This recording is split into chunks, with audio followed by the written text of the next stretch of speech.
सामने प्रवेश द्वार पर नजर पड़ते ही रुक्मणी जी हक्की बक्की रह गई। तभी पीछे से किसी ने उन्हें आवाज़ दी तो वो सामने का दृश्य भूलकर अपने काम में व्यस्त हो गई, क्योंकि आज दर्शनी का आखिरी दिन था और आने वाले लोगों की भीड़ ज़्यादा थी। उनके निर्देशन में उनके संस्था के लोगों ने द्वारा बनाई खास कपड़ों की डिजाइन लोकप्रियता बटोर रहे थे। लेकिन रुक्मणी जी ने न जाने सामने ऐसा क्या देख लिया था जिससे उनका चेहरा उतर गया। उनके चेहरे पर आती इस अनजान लहर ने इस सफलता की खुशी को पल भर में उदासी में बदल दिया। उनकी आंखें भर आई, वो एक तरफ जाकर चुपचाप बैठ गई। तभी कुछ ही देर में अनाउंसमेंट हो गया कि सभी को बाहर ग्राउंड में बनाए गए स्टेज के सामने जाकर बैठना है। तो सब लोग उठकर बाहर की ओर भागने लगे और कुछ ही देर बाद कार्यक्रम शुरू हो गया। लेकिन रुक्मणी जी ने जो चेहरे कुछ देर पहले प्रवेश द्वार के सामने देखे थे वो उनकी नज़रों के सामने बार बार आ रहे थे। प्रदर्शनी उनके ही शहर में लगी थी जिसे 2 साल पहले छोड़कर उन्हें जाना पड़ा था। तो कुछ जाने पहचाने चेहरे नज़र आना स्वाभाविक ही था। रामकिशन जी कार्यक्रमों का आनंद उठाने में मगन थे, लेकिन रुक्मणी जी कार्यक्रमों को देखते हुए भी कहीं ख्यालों में खो चुकी थी। आज उनके सामने अपने वो पुराने दिन किसी चलचित्र की भांति घूमने लगे और वो कहीं वहीं बैठी बैठी अपनी पुरानी यादों में खो गई। अरे रुक्मणी, तुम्हारे घर से कल बड़ी आवाज़ें आ रही थी, क्या हुआ था? तुम्हारे बहू तो बड़ी जोर जोर से बोल रही थी, बाहर कूड़ा फेंकने आई। रुक्मणी जी को देखते ही पड़ोसन बिमला ने टोक दिया। तो रुक्मणी जी ने तुरंत बात पलटते ही कोशिश की, अरे नहीं नहीं नहीं, वो तो अपने बेटे मोनू को डांट रही थी। लेकिन तेज तर्रार बिमला कहाँ सुनने वाली थी। उसने तुरंत कहा, अरे नहीं रुक्मणी, ऐसा तो नहीं था, मैंने तो खुद अपने कानों से सुना था। वो कह रही थी कि ये बुढ़िया मरती भी नहीं। उसकी बात सुनकर रुक्मणी जी उसकी बात को दरकिनार करने की भरपूर कोशिश करने लगी और बोली, अरे नहीं बिमला, ऐसा तो कुछ नहीं कहा उसने, ऐसा तो वो कभी कहती ही नहीं। बिमला जो अक्सर छुपकर कान लगाकर दूसरों के घरों की बातें सुनती रहती थी, उसने पूरे आत्मविश्वास से कहा, अरे रुक्मणी, मुझसे भी क्यों झूठ बोल रही हो? मुझे सब पता है, भगवान ऐसी बहू तो किसी को ना दे। लेकिन रुक्मणी जी किसी भी शर्त पर उसकी बात को सही नहीं ठहरता चाहती थी, इसीलिए उन्होंने तपाक से कहा, नहीं बिमला, ऐसा नहीं है। मेरी बहू रवीना के बारे में तुम गलत बोल रही हो, वो जैसी भी है मेरी बहू है। खैर छोड़ो, मैं अंदर जा रही हूँ। इतना कहकर रुक्मणी जी अंदर आ गई। लेकिन पड़ोसन बिमला ने रुक्मणी जी के घर से आई हुई सारी बातें कान लगाकर सुन ली थी और अब उन्हें कुदेरने की कोशिश कर रही थी। लेकिन अक्सर रुक्मणी जी अपने बहू रवीना पर उठते सवालों को शांत कर इसी तरह उनकी बातों को नज़रअंदाज कर चुपचाप निकल जाया करती थी। मगर फिर भी ये सवाल उनका पीछा नहीं छोड़ते थे। रुक्मणी जी के वापस अंदर आते ही उनके पति रामकिशन जी ने पूछा, अरे क्या हुआ रुक्मणी, ये तुम्हारी पड़ोसन बिमला क्या कर रही थी? तो रुक्मणी जी ने मुंह बनाकर कहा, कुछ नहीं जी, उसे तो हमारे घर की आग में हाथ सेकना है। सच कहूँ तो मैं तंग आ गई हूँ। रोज़ रोज़ लोगों के सवालों के कारण बाहर निकलने भी अब हिचक होने लगी है, नज़र नहीं मिलाई जाती अब उनसे। लेकिन अब अपने घर की इज्जत पर ढकी चादर को उतार कर फेंक भी तो नहीं सकती। रामकिशन जी खामोश सुनते रहे, क्योंकि उन्हें पता था कि इस मर्जी की कोई दवा नहीं, क्योंकि उनकी बहू रवीना को सास ससुर का घर में रहना सुहाता ही नहीं था।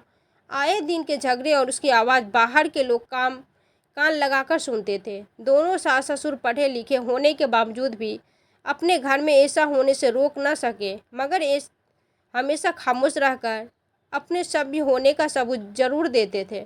उनकी बहू रवीना को कभी भी अपने सास ससुर के साथ नहीं रहना था। जब से ब्याह कर आई थी तभी से नखरे करने लगी थी। एक गिलास पानी उठाने तक भी उसे भारी लगता था। रुक्मणी जी ने उसके सारे नखरे उठाए, लेकिन फिर भी रवीना का बिगड़े स्वभाव उतना ही उसके सामने आता गया। वो रुक्मणी जी के बेटे यानी कि अपने पति गौरव से कहती, गौरव, क्या मम्मी पापा को आश्रम भेजकर हम अच्छे से नहीं रह सकते? तो गौरव का जवाब होता, अरे रवीना, घर में ही क्या परेशानी है? ये सुनकर रवीना ने गुस्से में कहा, गौरव, परेशानी तुम्हें नहीं बल्कि मुझे है। उनके साथ दिन भर तो मैं रहती हूँ, उनके सारे काम करके मैं थक जाती हूँ। मेरी सहेली आती है तो ये दोनों मुंह बना लेते हैं, उनके सामने फटे पुराने कपड़े पहनकर आ जाते हैं। इसीलिए मजाक तो मेरा ही उड़ता है ना। तुम तो जानते हो कि मुझे मॉडर्न रहना पसंद है, लेकिन ये तुम्हारे माँ बाप मुझे ऐसे दिखते हैं जैसे कि जीन्स पहनकर मैंने कोई गुनाह कर दिया हो। तो गौरव उसको समझा कर कहता है, चलो मैं माँ पापा को कह दूंगा कि वो तुमसे कुछ ना कहे। और फिर सच में गौरव अपने माता पिता को ही रवीना से दूर रहने के लिए कह देता, जिसे देखकर माता पिता दंग रह जाते, मगर गौरव को बहुत पक्ष लेते देखकर कुछ कह नहीं पाते। कुछ दिन बाद गौरव की नौकरी दूर के शहर में लग गई और वो घर की सारी जिम्मेदारी रवीना पर छोड़कर चला गया। इसीलिए रवीना अब आज़ाद हो चुकी थी। अपने बेटे मोनू को रुक्मणी जी के सहारे छोड़कर रात भर पार्टी में रहती और नशा करके झूमती हुई घर लौटती, जिसे देखकर रुक्मणी जी शर्म से नज़र झुकाकर कमरे में चली जाती। और अगर कभी बहू को समझाने की कोशिश भी करती तो रवीना उल्टा उन्हें 10 बातें सुना देती। दोनों सास ससुर बहुत तंग आ चुके थे, लेकिन बेटे के घर न होने पर अपनी जिम्मेदारी समझते थे और रवीना को संभालते, मगर रवीना दिन व दिन बदतमीजी की सारी हदें पार कर दी जा रही थी। अगर खाने में ज़रा नमक कम रह जाता तो गुस्से में ज़मीन पर खाना फेंक देती और फिर रुक्मणी जी नखरे खाना की सफाई करती। बहू उनसे कहती, बुढ़िया, तेरा बेटा बाहर है तो क्या समझती है कि यहाँ तेरा ही राज चलेगा और तू अपना हुक्म चलाएगी? तो ये तू भूल ही जा, वरना तेरी शरीर पर इतने जख्म करूँगी कि तेरी रूह तक कांप जाएगी। और अक्सर रवीना हाथ उठा भी देती थी। रामकिशन जी बीच में आते तो उन्हें धक्का दे देती। गौरव की गैर हाजिर उन्हें खामोश रहने को मजबूर कर रही थी। अगर वो कुछ भी बोलते तो रवीना उन्हें डरा कर धमकी देती कि घर से निकाल देगी या बूढ़ों के आश्रम में छोड़ आएगी। उसने खूब पैतरे की आजमाए कि दोनों बूढ़े बूढ़ी खुद ही घर से चले जाए, और इसलिए उनके सामने ही अपनी सहेलियों से फ़ोन पर कहती रहती कि क्या बताऊं, ये 2 भिखारी मेरे घर में कितने मनहूस है, न जाने कब इनसे पीछा छूटेगा। ये सब सुनकर रुक्मणी जी की आंखों से आंसू भर आते। वो रामकिशन जी से कहती, न जाने कौन से पाप किए थे हमने जो ऐसी बहू मिली हमें। तो रामकिशन जी ने उन्हें दिलासा देते हुए, मगर अंदर से दिल तो उनका भी रोता था। एक दिन तो हद ही हो गई। रुक्मणी जी ने खाना बनाया और बहू ने पूरी सब्जी बाहर फर्श पर लाकर फेंक दी। बुढ़िया, ये क्या सब्जी बनाई है? मिर्च मसाले ढंग से नहीं डाल सकती थी क्या? बहू का ये रौद्र रूप देखकर आज रुक्मणी जी से भी चुप न रहा गया। इसीलिए उन्होंने कहा, बहू, अब ये सब्जी तू ही साफ करेगी। मैं कोई नौकरानी नहीं हूँ जो तुम्हें खाना भी बना कर दूँ और फिर तेरे नखरे भी उठाऊँ। रामकिशन जी ने भी उनका साथ दिया तो बहू गुस्से में लाल पीली हो गई और दोनों को धक्के मारकर घर से बाहर निकाल दिया। बहू की ज़ोर ज़ोर से आवाज़ सुनकर उनकी पड़ोसन बिमला जल्दी से बाहर निकल कर आई तो देखा कि रुक्मणी जी और रामकिशन जी को बहू बाहर धक्का दे रही थी। कई लोग खड़े तमाशा देख रहे थे। रुक्मणी जी रोते हुए बहू से अंदर आने के लिए कह रही थी, लेकिन रवीना ने जोर से दरवाज़ा उनके मुंह पर ही बंद कर दिया। दोनों काफ़ी देर तक दरवाज़ा पर ही बैठे रहे, लेकिन बहू ने दरवाज़ा नहीं खोला। तभी पड़ोसन बिमला मौके का फ़ायदा उठाकर उनके पास आकर बोली, अरे रुक्मणी, तूने तो क्या कहा था कि तेरी बहू ऐसी नहीं, न जाने कितनी तारीफ़ करती थी उसकी। निकाल दिया ना घर से बाहर। तूने तो उसके घर किए पर बहुत पानी फेरने की कोशिश की थी, लेकिन अब तमाशा ही बन गया। मरहम की बजाय बिमला नमक छिड़क रही थी। रुक्मणी जी से कुछ कहते ना बना और रामकिशन जी तो अपमान से ज़मीन में जैसे गड़े जा रहे थे। रुक्मणी जी भी बिमला जी की बात सुनकर अपमानित महसूस कर रही थी, मगर वो चुप ही रही। लेकिन इस वक्त उनके हालात सब कुछ कह रहे थे। उनके दिल का हाल चेहरे पर साफ साफ नजर आ रहा था, जिसका मजाक बनाने में बिमला चूक नहीं रही थी। तभी रामकिशन जी ने उठकर रुक्मणी जी से कहा, चलो रुक्मणी, कहीं और चलते हैं। तो रुक्मणी जी के गले से हल्की सी आवाज़ निकली, कहाँ जाएंगे जी, यही तो अपना घर है, हमने अपनी मेहनत से बनवाया था। अगर मुझे ये पता होता कि बहू हमें घर से बाहर निकाल देगी तो चुपचाप अपमान सहते रहते। अरे रुक्मणी, ऐसे कैसे अपमान सहते रहते, ये तो एक दिन होना ही था, अच्छा हुआ पहले ही हो गया। अब चलो, जहाँ किस्मत ले जाएगी वहाँ चलेंगे, मगर अब यहाँ अपमान नहीं सहेंगे। रामकिशन जी ने कहा तो रुक्मणी जी भी उठकर उनके साथ चल दी। तभी पीछे से बिमला ने कहा, मैं मदद तो कर देती, पर मेरे घर में जगह बहुत कम है, लेकिन फिर भी अगर कोई मदद चाहिए तो अपना घर समझकर चली आना। रुक्मणी ये शब्द पीछे से उन दोनों से कानों में पड़े तो रामकिशन जी ने कहा, देखा रुक्मणी, इस दुनिया में सब ऐसे ही होते हैं, जब अपने साथ नहीं देते तो फिर ये गैर है, इसके दिल में जगह नहीं तो फिर घर में क्या होगी। रामकिशन जी के शब्द सही थे और दुनियादारी की उनको बहुत समझ थी। दोनों भारी कदमों से कंधे पर बैग टांगे न जाने किधर चले जा रहे थे। इस शहर में उनका कोई सहारा नहीं था और जो थे उनके यहाँ जाकर अपना ही मजाक नहीं बनवाना चाहते थे। इसीलिए दोनों बुजुर्ग दंपति चलते चलते बहुत दूर निकल गए और अब थक हार कर प्यास से परेशान होकर एक बड़े से घर बाहर रुक गए, जहाँ एक बड़े से घड़े में पीने का पानी रखा हुआ था। रामकिशन जी को प्यास लगी थी तो उन्हें जाकर वॉचमैन से पूछा, भाई साहब, क्या इसमें पानी पी सकते हैं, बहुत तेज़ प्यास लगी है। तो वॉचमैन ने कहा, हाँ हाँ अंकल जी, ये रागिरी लोगों के लिए ही रखा है, मैडम रोज़ रखवाती है, आप बेफिक्र होकर पानी पीजिए। तो रामकिशन जी झट से घड़े से पानी निकालकर पानी पिया तो चेहरे पर कुछ सुकून के भाव देखकर रुक्मणी जी ने कहा, अब ठीक है ना आप। तो रामकिशन जी ने एक लंबी सांस ली और कहा, हाँ अब अच्छा लग रहा है, आत्मा ही जैसे तृप्त हो गई। तो रुक्मणी जी ने कहा, हाँ घड़े का पानी पीकर ऐसा ही लगता है। नहीं रुक्मणी, बात घड़े की नहीं, इस भाव की है।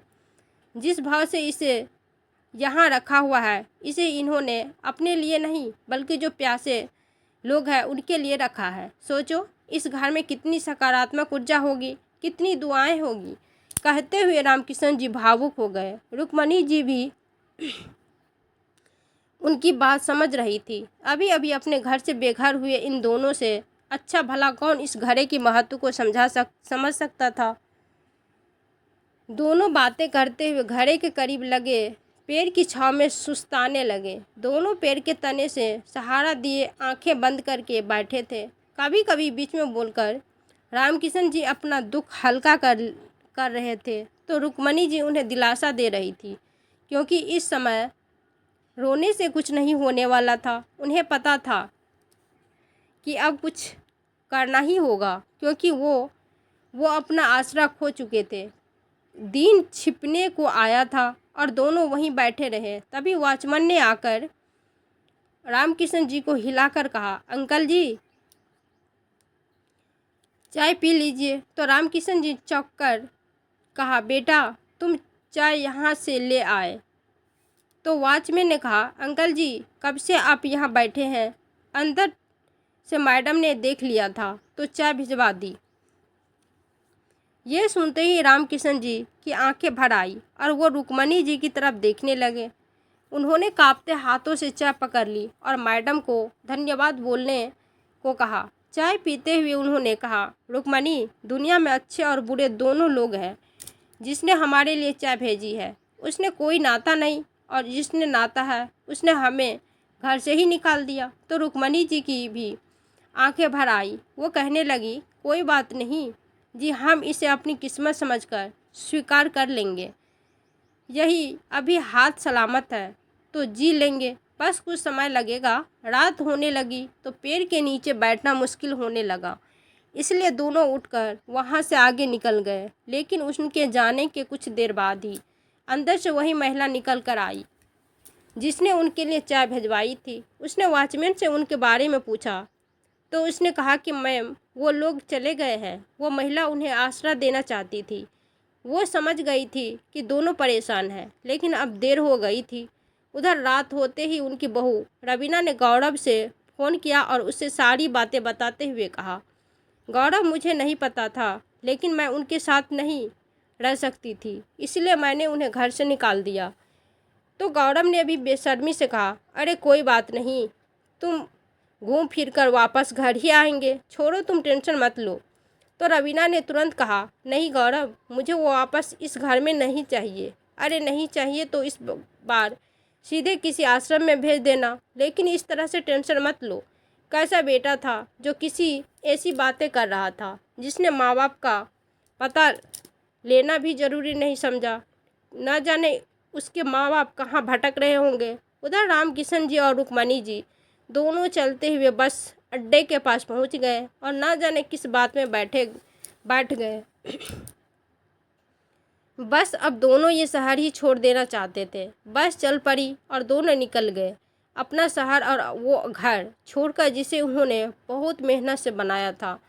वो सब अपने अब पीछे छूटता गया। दिल भारी हो रहा था, आंखों में आंसू भी बह रहे थे, लेकिन रुकने को कोई सहारा नहीं था। दोनों 3 घंटे बाद किसी नए शहर में पहुंच गए, जहां उतरते ही सारी रात स्टेशन पर ही एक बेंच पर गुजार दी।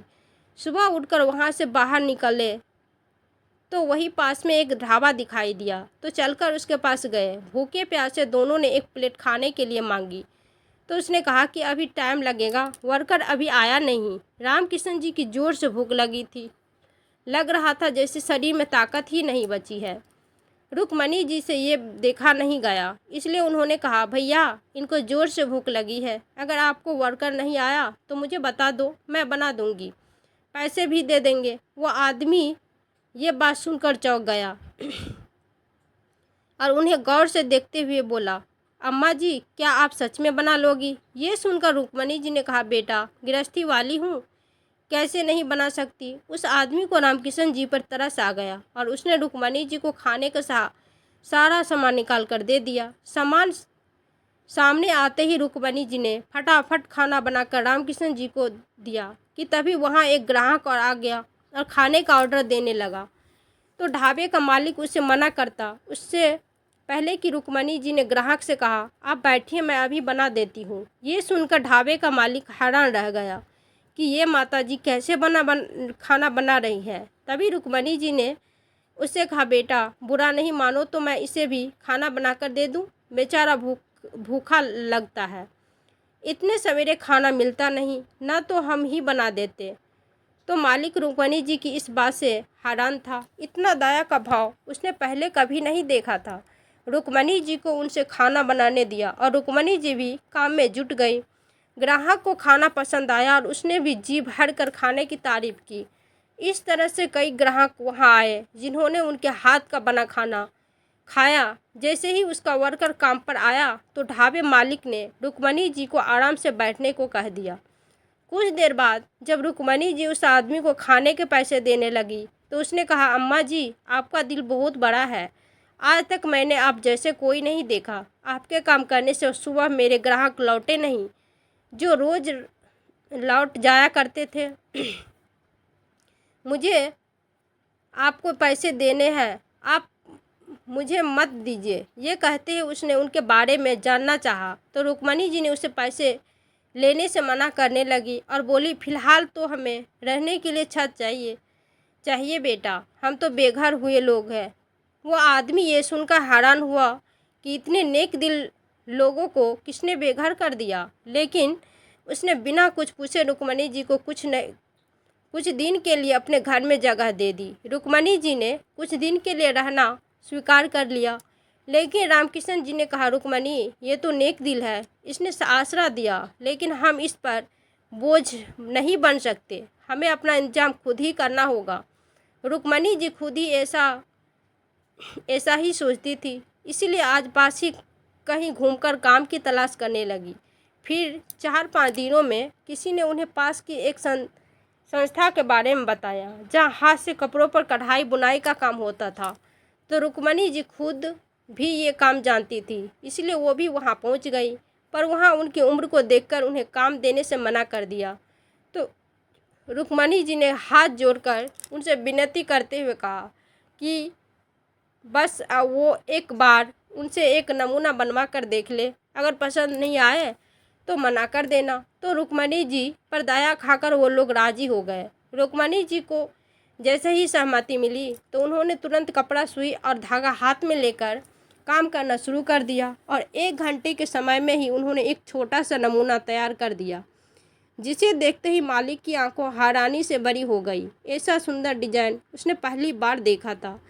वो काफ़ी प्रभावित हुआ और उसने रुक्मणी जी से कहा, आंटी जी, आपने कहाँ सीखा? आपके हाथ में इतनी सफाई, बहुत ही सुंदर बनाया है। तो रुक्मणी जी अपनी तारीफ सुनकर खुश हो गई, क्योंकि उनका काम जो हो गया था, बस अब कुछ उम्मीद बाकी थी। उस संस्था के मालिक ने कहा, अम्मा जी, मैं तो आपके हाथ की कला से बहुत प्रभावित हुआ। फिर कुछ सोचते हुए बोला, अम्मा जी, अगर आप बुरा न माने तो आप यहाँ सुपरवाइज़र का काम कर सकती हैं।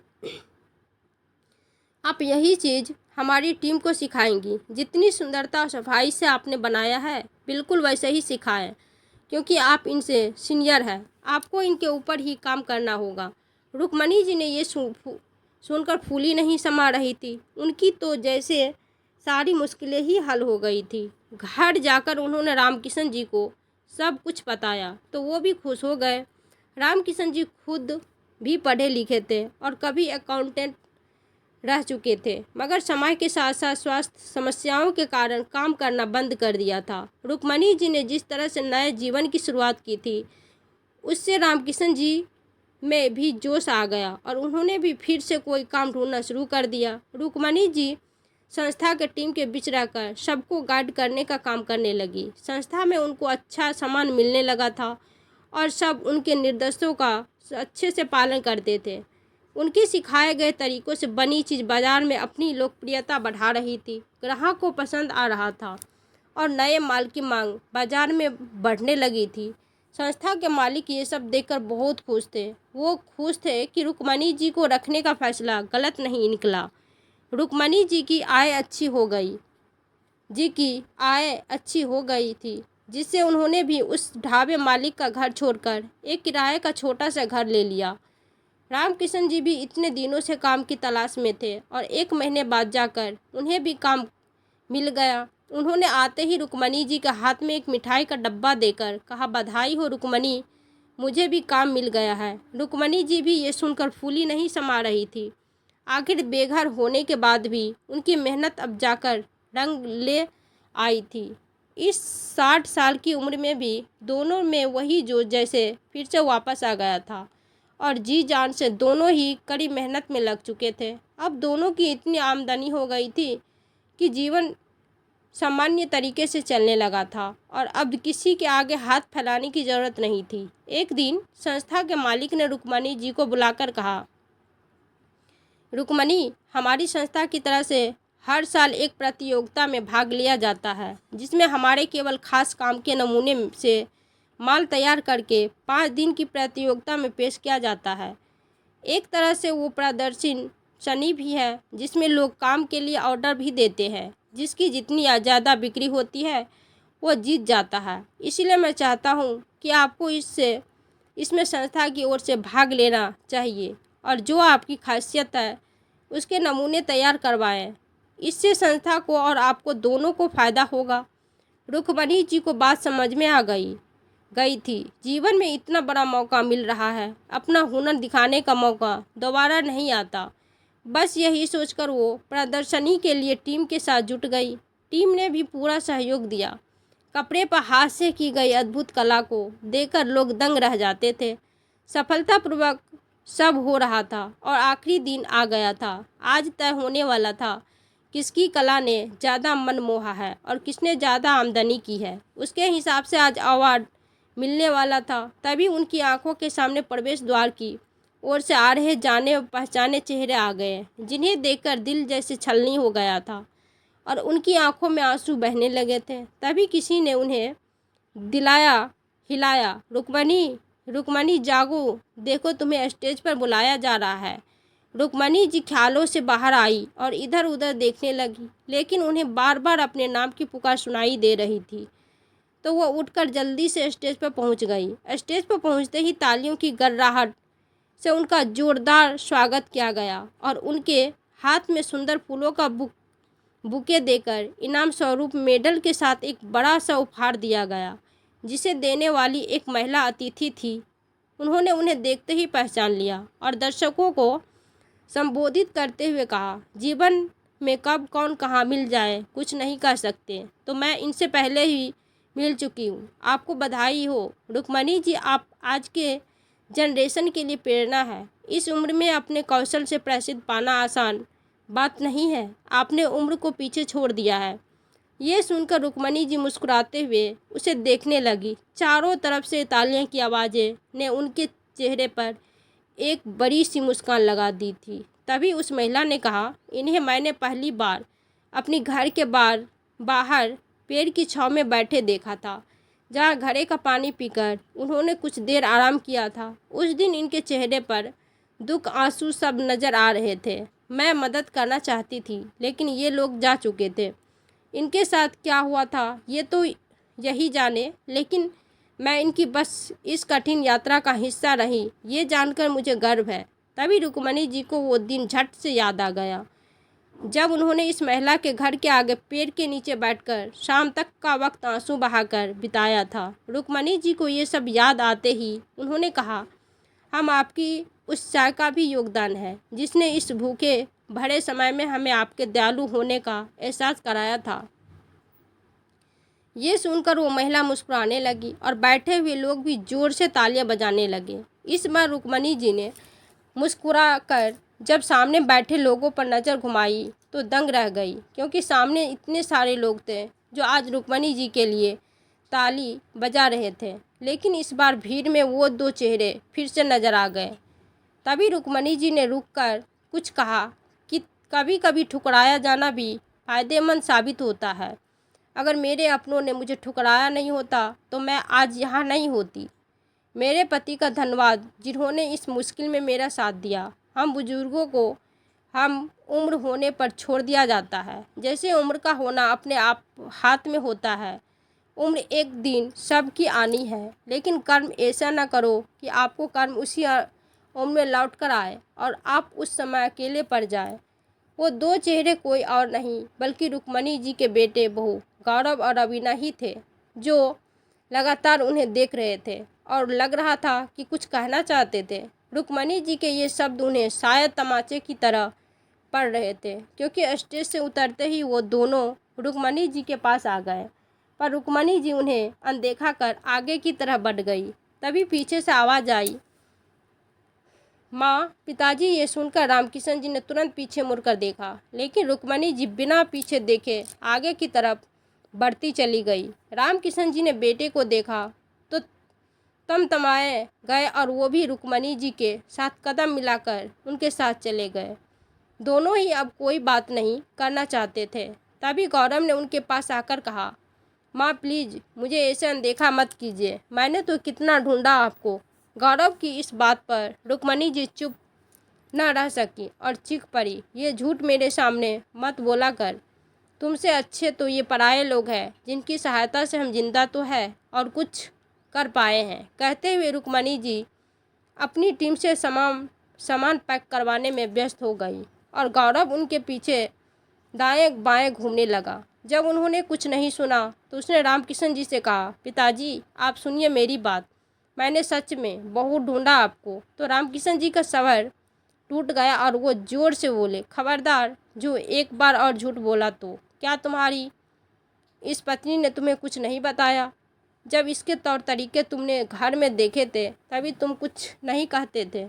इसने तो तुम्हारे सामने ही न जाने हमारा कितनी बार अपमान किया था, इसीलिए तुम्हें तो अच्छा ही लगा होगा कि चलो अच्छा हुआ जो चले गए, खर्चा कम हो गया, आज़ादी मिल गई, जैसे कि तुम्हारी पत्नी कहती थी। रामकिशन जी बुरी तरह फूट पड़े थे। आज 2 साल बाद अपना गुस्सा बाहर निकालने का मौका मिल ही गया था। अपनी औलाद थी, लेकिन जिन्होंने कदर नहीं की, उन्हें सबक सिखाना भी ज़रूरी था। तभी गौरव ने हाथ जोड़कर कहा, पिताजी, मैं जानती हूँ कि मेरी गलती है, लेकिन उस दिन मैं होता तो रवीना ऐसा नहीं कर पाती। तभी रुक्मणी जी ने तुरंत कहा, झूठ बोल रहे हो तुम। हमें फ़ोन करके पता कर सकते थे। तुमने हमारे फ़ोन का कितना इंतज़ार किया। दूसरे शहर जाकर नंबर नहीं बदले क्योंकि उम्मीद थी कि किसी दिन वो बेटा हमें याद करेगा, लेकिन अफसोस, बेटा तो बहू से भी गुजरा निकला। अब गौरव शर्म से नज़र झुकाए खड़ा था। रवीना बार बार उसका चेहरा देख रही थी। रामकिशन जी ने कहा, आज हमें कुछ पाया हुआ देखकर चले आए हमारे पास। तुम जैसे स्वार्थी लोग औलाद को डूबकर मर जाना चाहिए। ये सुनकर रवीना कदमों में गिर गई। पिताजी, प्लीज़ माफ़ कर दीजिए, मुझे इसका फल मिल गया है। मैंने बहुत गलत किया आपके साथ। तभी मेरी भाभी ने भी मेरी माँ को बेघर करके वृद्धाश्रम भेज दिया। मेरी करनी का फल मेरी माँ ने भुगता है।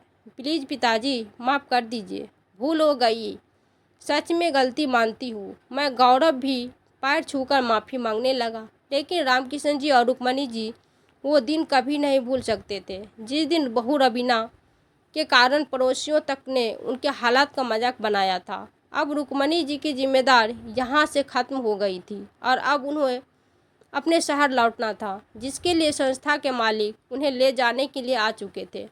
जैसे ही वो लोग आए तो वो बहुत खुश हुए। उन्होंने रुक्मणी जी को बधाई दी। तभी जाती हुई रुक्मणी जी को गौरव ने पीछे से रोककर कहा, माँ, प्लीज़ हमें माफ़ कर दीजिए, बहुत बड़ी गलती हो गई, प्लीज़ घर आ जाइए।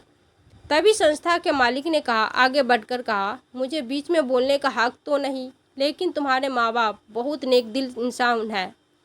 तुमने तो अपने भगवान को खो दिया। ये इतने खुददार है कि उन्होंने एक दिन का खाना भी मुफ्त में नहीं खाया, काम किया और मेहनत की, सबकी मदद करने को आगे रहे। इसीलिए माफ़ी मांगकर इनसे इनका आत्मसम्मान मत छीनिए। मालिक की बात सुनकर गौरव हक्का बक्का रह गया। रामकिशन जी रुक्मणी जी को लेकर कार में बैठ गए और गौरव अपनी पत्नी रवीना के साथ खड़ा देखता रह गया। तो दोस्तों, रामकिशन जी और रुक्मणी जी ने उन्हें साफ माफ़ न करके सही किया या गलत,